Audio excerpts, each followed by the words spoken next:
지금껏 검찰의 수사 행태를 보면 불법 행위와 절차 위반이 부지기수다. 야권 인사 대상 검찰 수사의 적법성을 조사하기 위한 특별검사 도입을 검토하고 있다.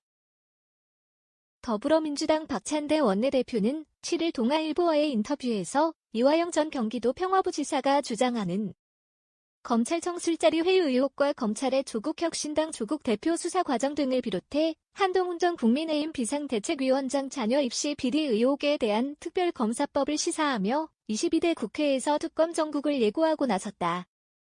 박 원내대표는 민주당이 총선에서 공약한 전 국민 1인당 민생회복지원금 25만 원을 비롯해 은행, 정유사의 과다 이익에 대한 한시적 횡재세 도입, 서민금융지원 등에 대해 처분적 법률로 도입할 수 있는지 타진 중이라고 했다. 처분적 법률은 국회의 입법만으로 자동으로 집행력을 갖는다. 22대 상반기원 구성 협상에 대해서는 민주당이 반드시 국회 법제사법위원회, 운영위원회 등을 차지하겠다는 방침을 밝히면서 여당이 나머지 상임위원장을 맡지 않겠다고 방치할 경우 전체 18개 상임위원장을 다 가져오는 결과가 발생할 수 있다고 했다.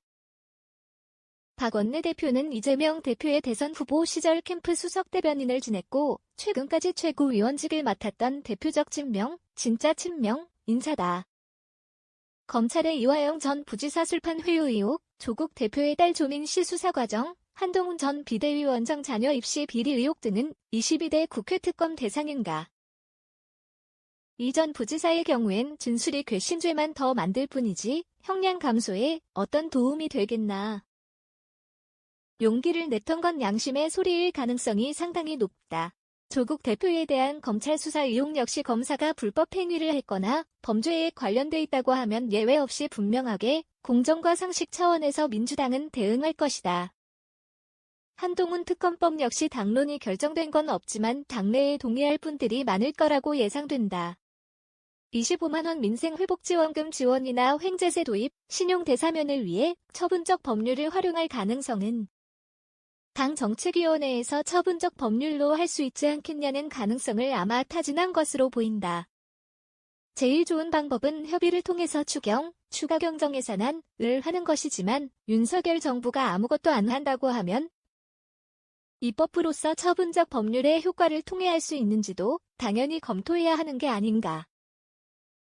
21대 상반기 국회에서 상임위원장 배분 문제로 여야가 갈등을 겪다 민주당이 18개 상임위원장을 다 맡았다. 이번에도 가능성이 있다. 도저히 협상이 되지 않는다고 하면 마냥 기다릴 순 없다. 단순히 협치라는 이름만으로 양보할 생각은 없다. 저쪽이 21대 국회 초반처럼 7개 상임위원장 안 가져가겠다고 방치할 경우 우리가 국회 다수당으로서 18개 상임위원장을 다 가져오는 원하지 않는 결과가 발생할 수 있다. 21대 국회에서 책임을 안 지려고 양보했다가 대선에서도 졌다. 이번에는 정치적 책임을 지겠다. 6월 중에는 원 구성 협상을 마무리했으면 좋겠다. 22대 국회 임기 내 개헌 필요성은 어떻게 생각하나? 개헌 필요성이 공감한다.